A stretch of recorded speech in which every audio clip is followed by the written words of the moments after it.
Welcome to True Wellness with Dr. D, the podcast where we explore what it takes to live with vitality, balance, and purpose.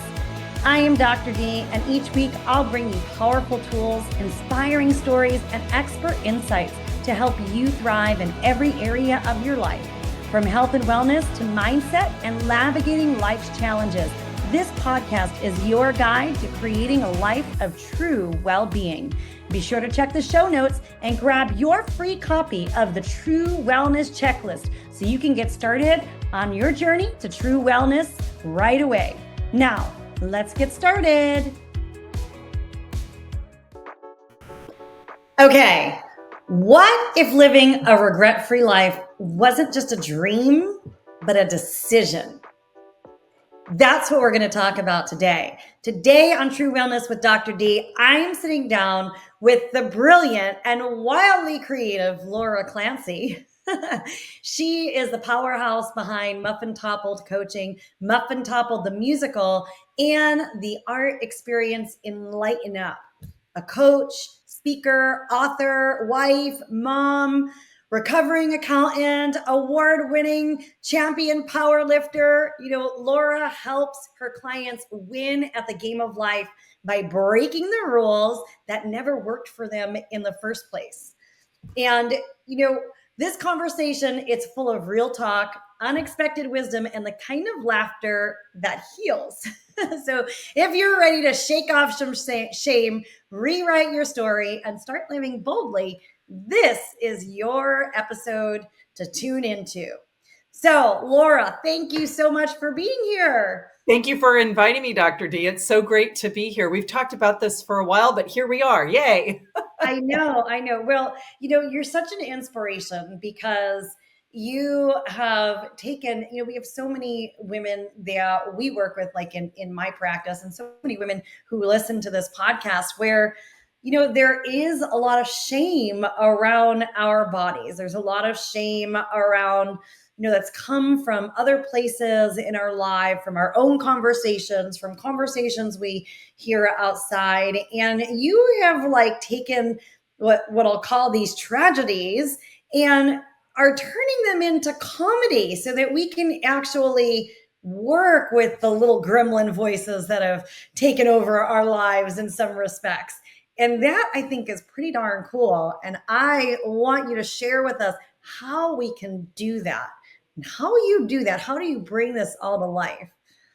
I think the regret-free life, I'm very negatively anchored. And I don't know if your audience knows what that means, but it means I'm sort of anchored in, I don't want that, so I'm going to do this. And that really incentivizes me. I think it's much better if you do come from a more positive anchor, like the well-played life. But for me, I'm leaning into the strength of who I am as a person and saying, if I don't do that, I will regret it. I don't like regrets. Yes. So for me, it's a motivator, it's an accountability partner, and it just really gives me a lot of power behind all the things that I say I want to do. Yes. And it can divergent. I mean, I'm very multi-passionate. I love stuff. I just love it. I'm super curious. I believe that's one of our human skills that we're all born with. And I think we all need to stoke it every day. Find something to be curious about. I love that. That's really good advice. Because when we come at life from that place of curiosity, you never know what's going to open up. Even when there's the bad things that happen, I personally try to be okay, so why is this happening? What can I learn from this? How can I actually use whatever this negative thing is to my advantage so that it propels me in life versus actually holding me back in life? Because what else can we have to do? We have two choices, right? We can either wallow in it or we can use it to win. I prefer to use it to win. Yeah. I use it to win, but something that I think you do much better than me, I can flip it very quickly. You were with me when I flipped it very quickly in May of 2022. Very quickly I flipped the script and made it something positive, if you will, as positive as it could be. We can talk about that in a minute. But I do think that what you do is you honor how you feel in the moment. And I'm really trying now to work on that piece where instead of just flipping the script right away, I take the time or leave space for the momentousness of is that the right word? No, the hugeness of whatever event I'm going through, because sometimes tragedies really are tragic and we need to leave space to kind of process that, maybe not live in it or wallow in it, but certainly give it the space that it deserves. Otherwise, I guess you become toxically positive. Yeah, well, there's like you can positive psychology the heck out of anything, but at the end of the day, if all you're doing is putting lipstick on a pig, you end up with all of that just kind of bubbling underneath, and that doesn't ever end up well. So there's a lot of power and value in actually making sure that we're experiencing the emotions that we're also intended to experience, right? I mean, Agreed. we both know Joan Rosenberg, and Rosenberg's book, 90 Seconds to a Life You Love, is all about what she calls the Rosenberg reset, which is engaging in that emotion. And it lasts about 90 seconds if you truly actually sit in the emotion and don't resist and fight the experience. So, And one of the things too is my singing. As you know, my singing is like it's a byproduct of my dream, yeah. and that is something that I'm working on now with my voice coach, Cindy Warren, where I have to. It's kind of acting 101. I have to go deep with the song, and I have to re-experience that in the moment so that I can take the audience on a journey. Whereas before, I was just trying to match pitch. But now I have to take that emotional trip myself. And one of the things we talked about was, if I don't go deep with the song, how can my audience? And I think that's why it's in the back of my mind right now. It's like, honor that, really honor that. But again, you can flip the script and see both sides of it, and hold on to that cognitive dissonance and go through that 90 seconds. Yes. Most songs, for example, are only 3 minutes. And by the end of the song, you're on a high note. So, There you go. There you go.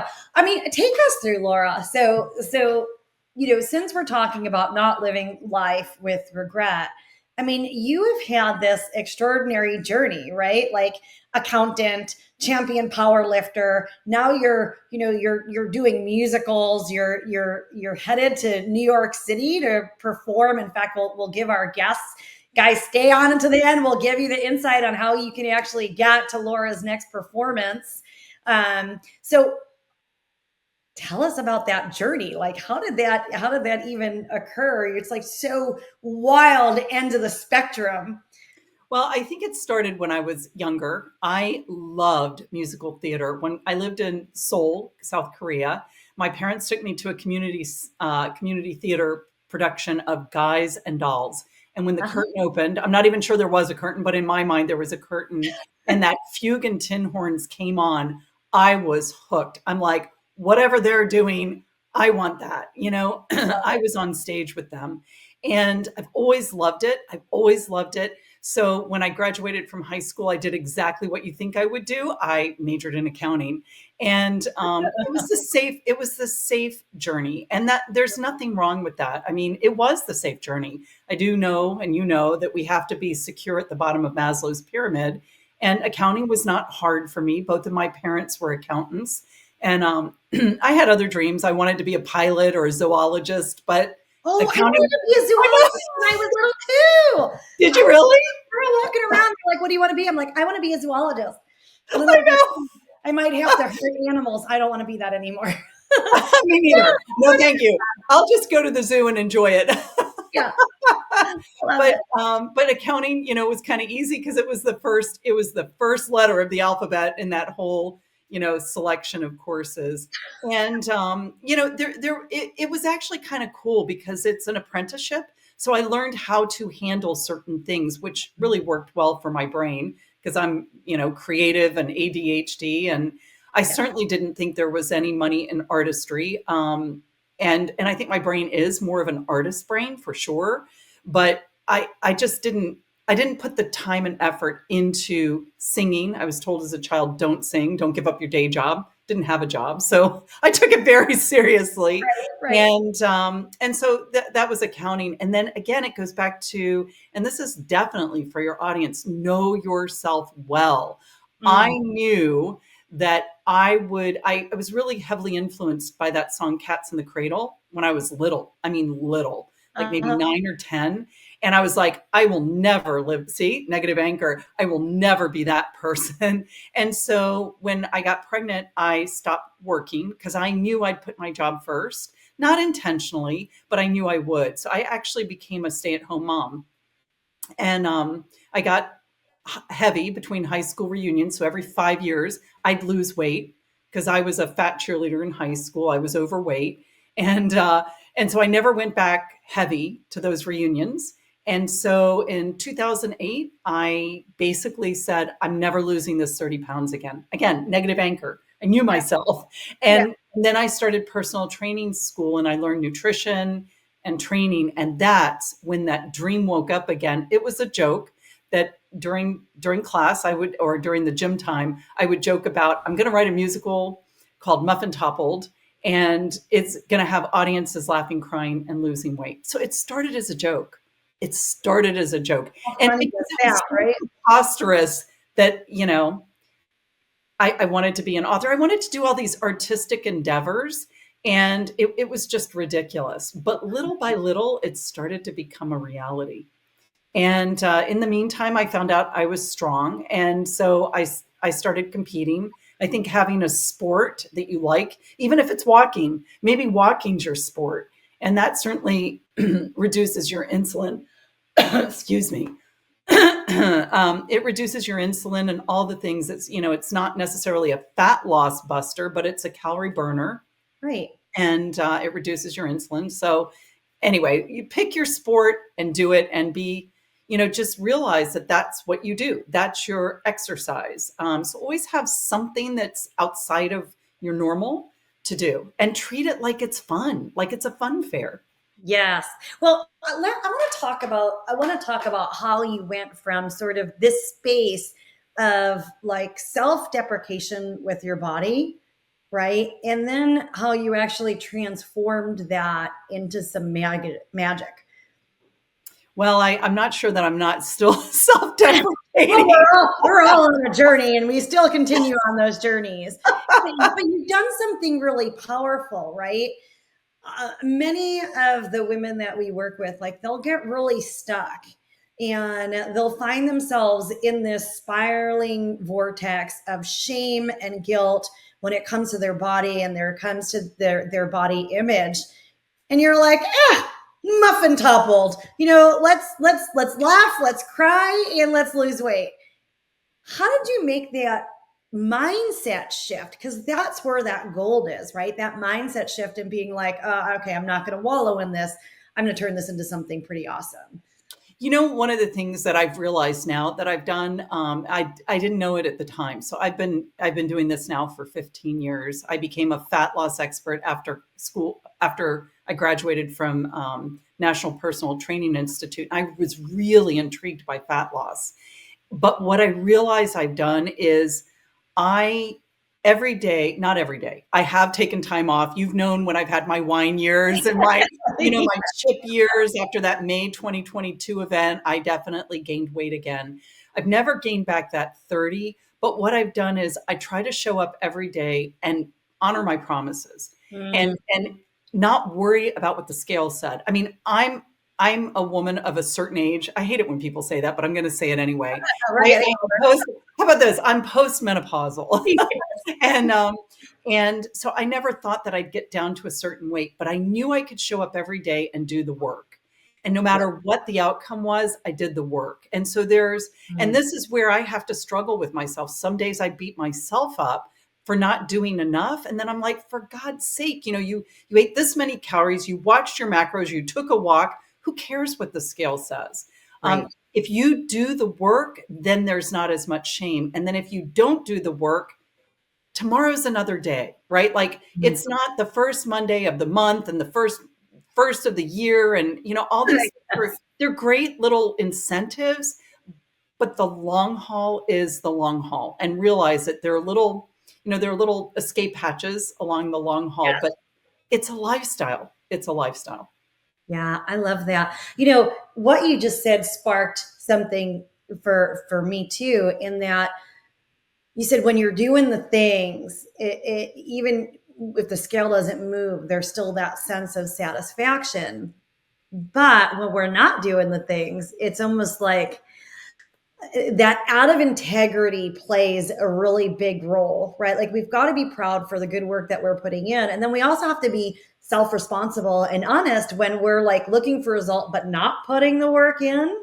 It reminds me of, I'll take it out of sort of body and weight, but it reminds me of how, I'm always like, I'm going to have real good boundaries with my kids. And when I say no, right?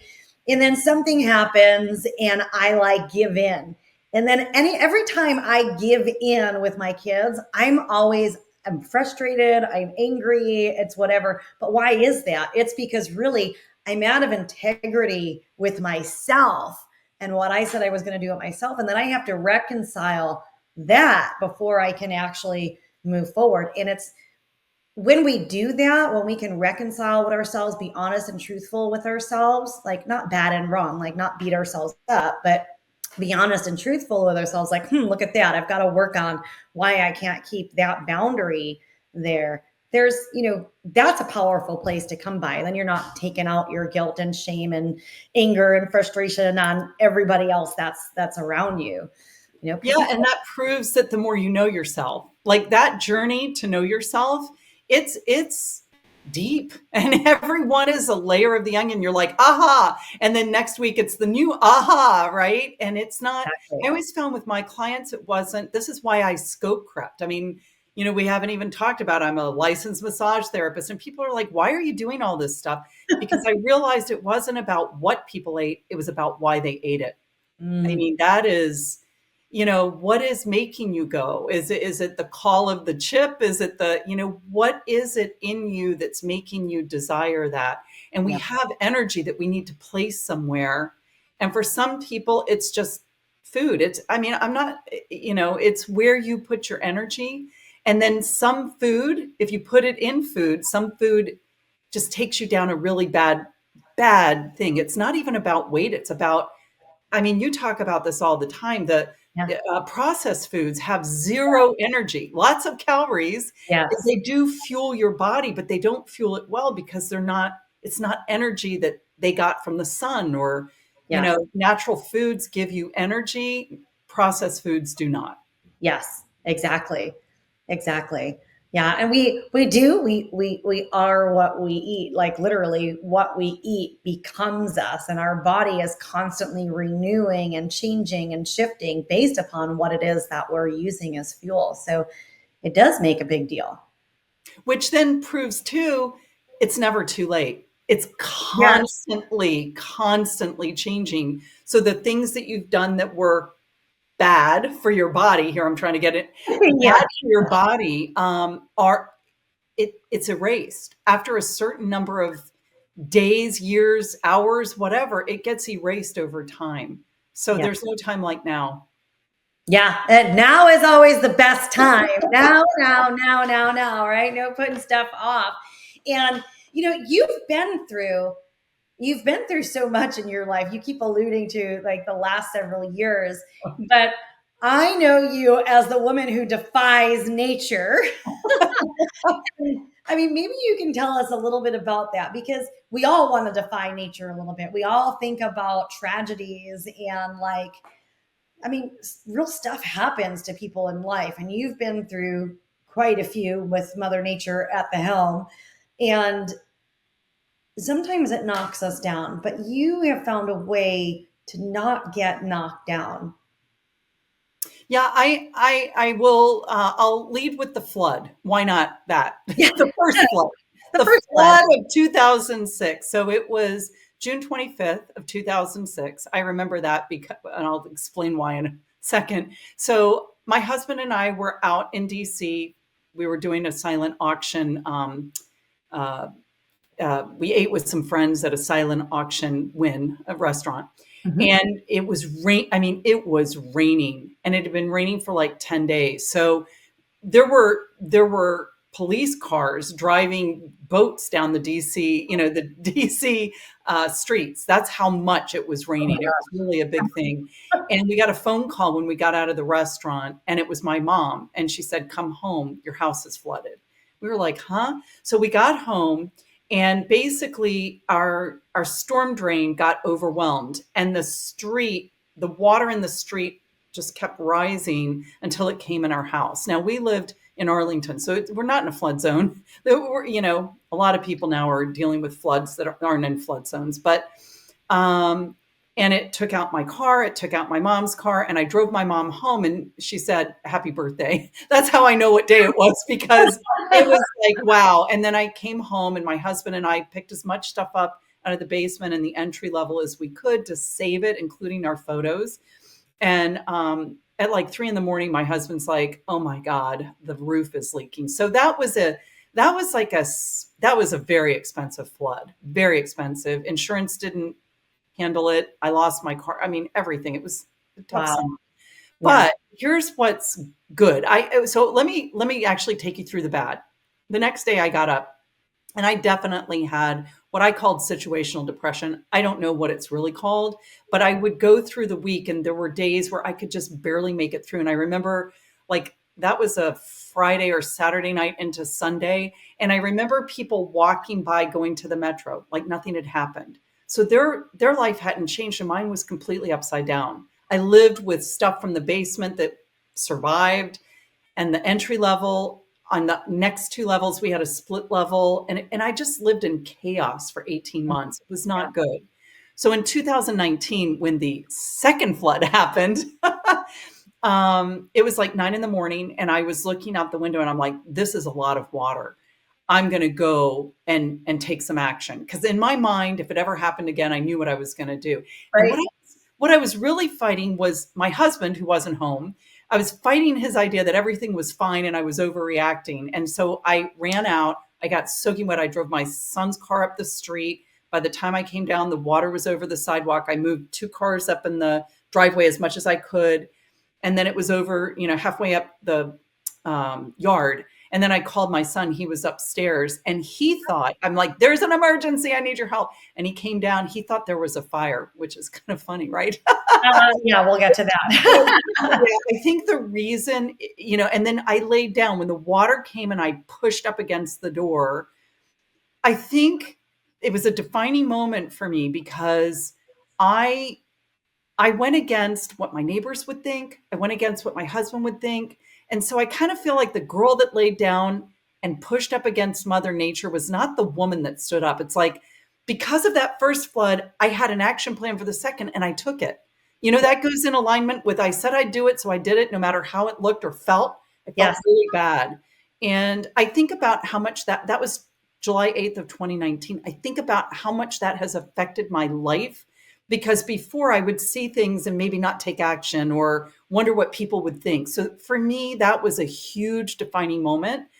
Um, so there's that tragedy. And I've been thinking about it as I'm working on this play. It also led to a story you may not know, but it's actually come up in my life again, where I was at a retreat in June of 2021, and it was in a house in Florida, and a little girl was in the pool, and all of a sudden she was jumping around. All of a sudden I saw her doing the mermaid, and I'm like, "Oh my God." So I threw open the door, ran, and grabbed her and pulled her out of the pool, and she was drowning. And if I had worried about what people thought, she may not be here. And Yeah. I've never really told that story, but I saw her mom about a year ago, and I cleared it with her, because it's not my story. It's the little girl. Well, it is my story. But I know. So when you start taking action that feels like you just have to do it, but everybody else is, because we women, we worry about what other people think. I don't know what our problem is, but we do Yeah. anyway. Do what you know you have to do, and make apologies later if you really need to. Like, we know what we have to do. And I think about how that led to that event. Yeah. So, Beautiful. But that wasn't it, right? Because you had oh another no, mother. that wasn't it. hopefully the final of the It's the final. last one. There are For no the more. last one, You're done. we were actually at the same place at the same time. I Yep. was on stage in La Jolla, California at a Bo Eason event. And you had just gone. You were the first person, I think, and you said your one true statement, right? Your one true sentence, which is a summarization of your story. And I got up on stage after you and I told my one true story, which is Mother Nature picked on the wrong water sign that day, because it's a story about my flood, the second one, well, all of them. And I sat down and my watch started to ring, and it was my husband, Jim, and he never calls. So I went out into the foyer, and I had all these texts. Laura, where are you? Oh my God, there are fire trucks in front of your house. So I called my husband, and he's like, our house burned down. Hey, this is Dr. D. I just wanted to remind you that you can get started on your true wellness journey. Go ahead and check the show notes and grab a link to the True Wellness Checklist. Now, let's get back to the episode. And I argued with him. I'm like, we're not fire people, we're flood people. I mean, I couldn't even, and then I went through, well, your parents' house burned down. How is it possible two houses have burned down in the fire? I mean, I just went through all these things. And as you referred to, Joan Rosenberg was there, and I was lucky enough to be able to process a lot of this with her. I'm like, I just can't process this. But I flipped the script very quickly, because I could see where after that second flood and my son said, you need to move out. This is going to happen before the next 13 years. And I'm like, it's expensive to move. I'm emotionally attached to this house. All the possessions we have, I don't want to go through it. Look, the house kicked me out, right? Like I saw it for what it was. I flipped the script very quickly. Yeah, I love that.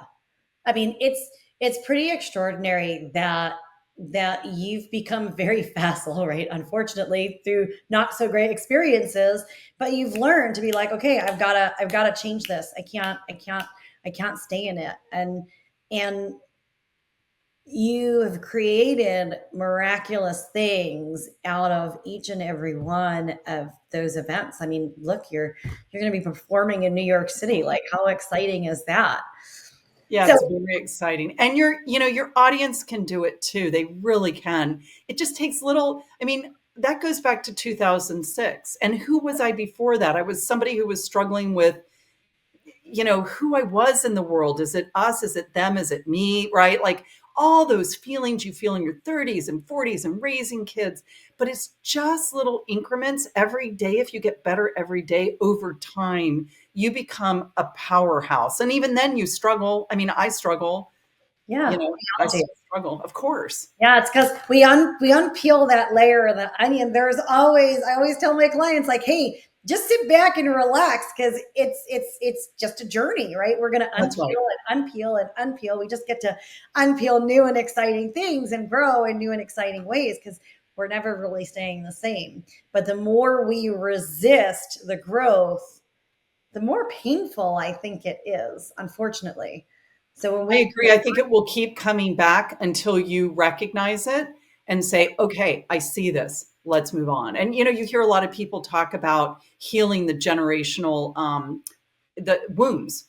And I think that's a lot of it. It's come down through epigenetics. It's come down through, yes. just the way our parents talk to us, and their parents talk to them, and their parents talk to them. And it's up to us to kind of heal that for ourselves as well as the next generation. Absolutely. It's so true. So what would you say for the women out there who are in this space where they're looking at their muffin top and they're really upset and mad at themselves? Or, I mean, we've got people who are so upset with the way that their body looks that they're doing drastic things like cutting themselves open to change their bodies. Well, I definitely would not. I understand. I just went to an event in January, or actually the end of December, where they were even talking about GLP-1s, and it was. I personally wouldn't do it. I think most of my clients are not at that point. They made a real, some people cannot seem to do it on their own, but I believe everybody can do it on their own. How about that? I would choose myself and taking power over myself than a drug or being cut open. That said, I know some people feel they have to do that, and I respect that. I do respect that. I've known some people that have done it. I would also say, based on another modality that I learned, PDTR, proprioceptive deep tendon reflex, that scar tissue, and NKT as well, neurokinetic. Anyway, I know so many techniques. Modalities. Like I said, right? So many modalities, but scar tissue affects other things. So I'll give you an example. So this goes to the gastric bypass. Just realize this. When they cut you open to do that, it could shut something else down. So it could create, even that can create something else. There's also, with gastric bypass, it makes it, it makes it smaller, and then you can't uptick your B12. So people that have that have B12 deficiencies. So just be aware, anything that you do has a risk to it, as opposed to the natural, slow way of Yeah. eating food and recognizing that food is fuel. That's Yeah. all it is. The Yeah. weight is the byproduct. Your weight, and your body's just inflamed if you're eating the junk. So, but we all, like we all want to do it. It's like, I'll start on Monday, or tomorrow always seems like it's a better day. So I'm not sure if I went off track from your question, but I really recommend finding something that works for your body and feeling better. The byproduct is the weight loss. The byproduct is fitting into your clothes. Yeah. Yeah. And I think, it is about self-acceptance. Like, it is about making friends with your body. We did a workshop on this not so long ago, for self-made wellness, but it is about making friends with your body. And when we make friends with our body, we think about our body differently. We treat our body differently. We accept our body differently.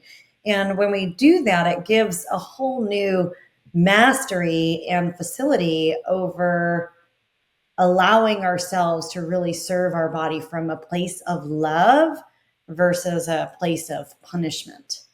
And Amen. I think Because that's if you're punishing yourself, you're inflaming yourself. And the absolutely, more you're inflamed, the more that cortisol is up, the more you're going to retain the bad stuff. yeah, absolutely. It's so true. I let's talk about how we came. And I was like, Laura, you've got to be on the podcast. And it's because I love the way that you bring humor to all of this. So, do you want to share with us a little bit about what you created out of the humor around our bodies and our weight and all of that? Yeah, sure. You mean the song, or do you mean the story behind it? Well, do you want to tell the story and the I'll tell song? the story, and then I can sing the song. Yeah. So I met Dr. D, when we both went to a Bo Eason event. He helps business owners write a story so that people can see your true nature and decide that you're their coach. And I was saying that it woke up my dream. So my dream went dormant for a while, and I went dormant for a while. I had that graduation mentality and kind of gave up on life, Yeah. especially when I became an empty nester and I was going through menopause. I just didn't know I was going through menopause, because you're going through it, you don't realize it. And my dream got reawakened, and I probably it was after the fire. So probably about a year and maybe just a year after, I went to a Bo event, and we were working, but I got in a day early, and I figured out, what do I do? What do I really do? Because I didn't really know what I did. I had morphed so much. Now I didn't even have personal training equipment anymore. Like, COVID took away my clients, and then they came back, and then the fire took away my equipment. And so that was kind of it for that. And I'm like, what do I do? What do I want to do? How about that? Mhm. And I realized there was this, and I had colored paper. I mean, I made it fun. And one day I spent, and so there was this musical dream, this, Muffin Toppled the musical. And right after I figured all of that out, I went the next day, and your friend and mine, Heather, came up to me and said, Laura, you're writing a musical, right? And I said, yes. And she said, I'd like to introduce you to Drew. You know who he is, yes? And I said, no. And she said, he's the guy that wrote that song with Christina Perry called Jar of Hearts. Well, I had just heard it the day before at the Target. And I'm like, oh my God, I knew I found my songwriter. So Drew and I started working together in February of 2023. And we've been writing a lot of songs. And he believes very firmly that you sing your own songs. And remember, I was told as a child, don't give up your day job. So I started singing with him. Well, singing, practicing. I mean, I'll tell you, I was not good at that. I was kind of treating it like maybe I'll sing. I hated to hear myself sing. And every so often I would be like, I'm ready to up my game. I'm ready to up my game. And little by little, here we are 2 years later, and I've been working on my voice. I realize it's an endurance sport. It's not like strength training. Strength training is every other day, 2 or 3 days a week. You have to take a day of rest in between. This is more like running. You have to do it every day. And so I do vocal warm-ups every day. But Drew and I have been writing songs for the musical. And I scaled back and created an experience called Life's a Game Up Yours. And it's got 3 songs and then personal development. You helped me with it. Remember, you helped me figure it out because I'm not really super good at logic. And you helped me bridge the gap between the songs and what I wanted to teach. And then it's got some Reiki. And then the next project, as it turns out, toward this musical is this cabaret style event that I'm doing in New York City. And I started to string together the words and I mean the songs, and I couldn't do it. So somebody showed up in my life from this mentorship that I'm in. It's called Theater Makers Studio. Her name is Trine Paris, and she said, I'm really good at stringing stories together between, it's called jukebox musicals, but it's my original songs. And I'm like, well, go at it. And so she's written it for me. You know, I've written the songs, I sing the songs, and I've become the unexpected artist because in order to put something on, on stage in New York City, it's extremely expensive, like $250,000. Yeah. And so I became part of this festival. Anyway, show up for your life and things start showing up for you. Isn't that I guess would funny? be Like part of it. all these things kept on saying, you're on the right It did. track, or here you go, here you go, here Yeah. you go. And all you needed to do was listen into the little voice that said, hey, I'm your dream. Come back to me. You know? Yep. And I'll tell you, your audience may like to know about this. I started with I don't do New Year's resolutions. I do them in September, but I re-look at them in January. And I found something called the 12-week year. Now, I don't want to overwhelm your audience with one more thing, but what it helped me do was it helped me find the 3 things I wanted to do that quarter. And I had a date for one of them, but the other 2, one was being 132 pounds for a powerlifting meet, which would be a different weight class, and compete at age 59 because I'm getting ready to slip into another age class. Yes. And then the other one was become a better singer. And then the final one was to start writing Muffin Toppled the musical because I had talked about it long enough. And sure enough, I started singing every day. So it told me what to do. I came up with a task list every day and I did it. And then all of a sudden, within 2 weeks, I had a date for New York City with this festival. And then I also had a singing date in Los Angeles, and they coincide. It's the same week. And I have 2 powerlifting meets, one at 59 and one at 60. And I'm working toward being 132 pounds. So I really think if you really sit down and say, this is what I want to achieve, and it's really okay to just do one, it's probably better to do one. I just get really bored with one, but if you really drill down into one, you can really get a lot done and just start doing the task to make that thing a reality. And things like you said, start showing up 100%. I love it. Showing up is really important. Hey, Laura, will you share with us one of your songs? I will. How about if I will share the one that started this, It's called Get Rid of It. Let's see if you can hear me. Can you hear it? Yep. My closet is like my diet, full of fat-free clothes, but I'm in shape, round as a shape, and when I suck it in, no one knows. Size 6s in my closet make me feel like I can run like a savage and only eat cabbage. Nothing changes, so I want to quit. But if it doesn't fit, get rid of it. You're not in high school anymore. And your driver's license is a big fat lie, 'cause you can't outrun your fork. There's no reason to let your wardrobe get you down every morning. If it doesn't fit, get rid of it.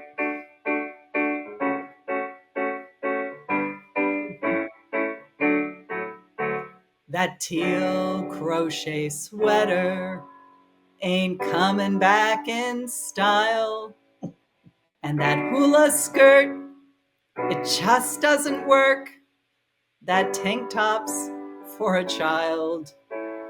And that leopard print's too wild.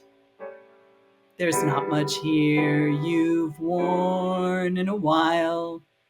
So if it doesn't fit, get rid of it. We're not in high school anymore.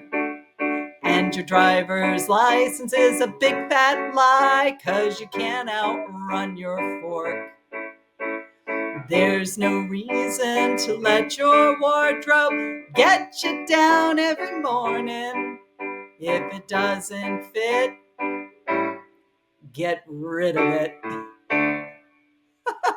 I love that. It's so awesome. But it's so true, right? It speaks It's so true.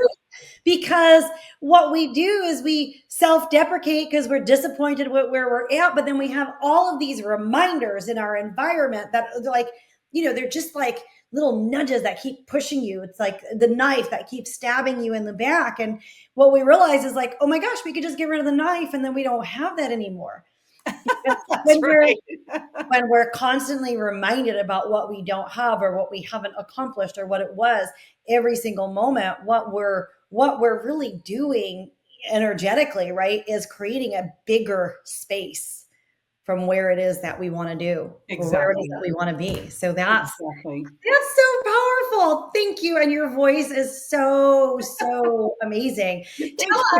Tell us how can I know we probably have a lot of our audience in the tri-state New York area. When is your New York performance and how can they find out about? We will have a link in the show notes, everybody, but in case you can't look at the show notes, Laura, please share that with us. Okay, it will be at Next Step Theater Fest, and that's NEXTSTEATREFEST.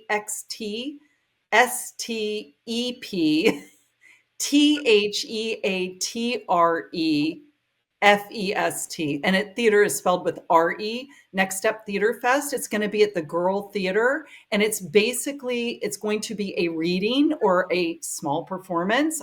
It may be me in a boombox. I don't know. I may be in the dark. It's a reading and it's June 5th. Let me look at these dates. I'm not absolutely sure. 5th through June 7th. It's June 5th at 5 p.m. So they're kind of weird times because it's a festival. Okay. And on June 7th at 1 p.m. Okay. And there will be a link at that Next Step Theater Festival. There is a link out there where you can go and get tickets. They're free. I'm not doing anything with equity and I don't know all that. There's so much to learn about Broadway and all the stuff. And I'm like, well, I don't know. I call it a reading, it's a performance. So. Yeah, you guys, if you're in New York City, a free event, June 5th at 5 p.m., June 7th at 1 p.m. What a fantastic opportunity. And what is the name of the show? Oh, it's called Weightless, How to Become Lighter Than Your Baggage. I love it, love it, love it. All right, Laura, give us a between 1 and 3 key things that, based on your knowledge, your wisdom, your experience, your roller coaster life, that will inspire and empower our women as they, take on what it is that you've talked about today. I think, love yourself where you are. Recognize you're on a journey. I was on a journey. I was on a fat loss journey. Honestly, it was kind of shallow. All I cared about was how I looked at high school reunions. But it's been one of the deepest journeys I've taken. I've gotten a lot of wisdom out of it. And that goes to self-love. Love where you are now and still continue to go where you're going. Never give up, never graduate, keep going. That would be one, I guess. Love Number two, comedy and tragedy are really the same thing, right? Like sometimes tragic things, it's like why people laugh at funerals because it's so uncomfortable, it kind of makes you laugh. Crying and laughter are the same thing. It's releasing an emotion. And I'm not talking about toxic positivity, but try your best to find the positive out of the bad things that happen in life. I have another song. It's a more serious song. It's called I Dodged a Bullet. And it's like, I thought I missed the mark, but I really dodged the bullet. So I would say that too. Just really try to flip the script when you can. And then I think just always be curious. Always pull that inner child out and see where you're going. Kind of look at it like, wow. Because when you were a kid, everything you did was like new. And we age and everything feels old and we feel old and we feel like, oh, I've done that. It gets boring. Or maybe our estrogen is gone and we just don't care anymore. Find something that you care about or make something interesting. Look at it in different ways. So I think those would be my 3 points.